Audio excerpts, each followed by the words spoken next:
So, remember what all were the conditions for perfect competition? One was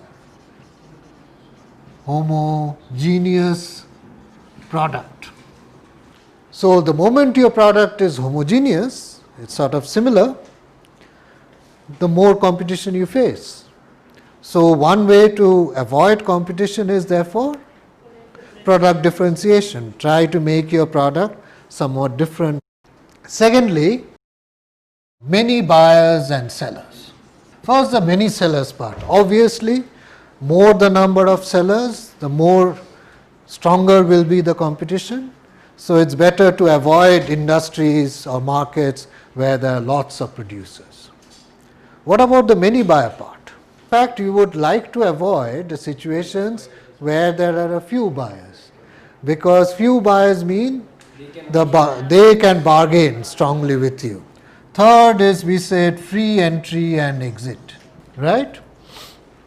So, free entry and exit, again, it would be nice if there were barriers to entry. So, that would reduce the number of firms. So, again, if the easier entry is, the more difficult it is to maintain profits. I'd love to start a bank, but I can't get a banking license, or I don't have the money to start a bank. So, getting into banking would be nice, but how do I do it? Perfect information. What about information? How does it affect businesses? Would you like to be in a business where there is perfect information, or is it the other way around? See, information works both ways. No, it's a problem.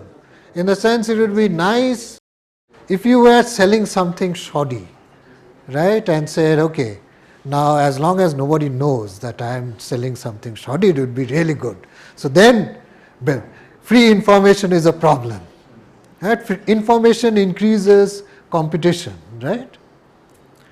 So that's a problem. But on the other hand, if you think that your products are good and you are competing on costs and you can sell things at a cheaper price, then you want free information.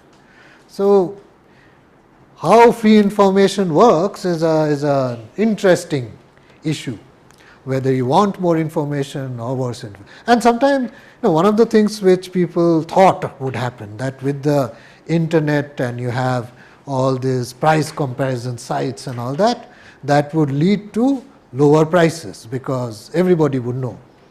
But the jury is still out. I mean, when people have looked at such issues, it doesn't seem like more information actually leads to lower prices. Actually, now what also happens is, in some sense, coordination is easier. So, earlier I wouldn't know what your price of your product was unless I physically went and tried to buy from your shop. But now that information is freely available. So, I can benchmark. I say, oh, you are charging this price, so why should I charge a lower price? I will charge that same price. Here are the conditions for perfect competition, and I am saying, there's something to be learned from here, that all of these factors actually you should consider.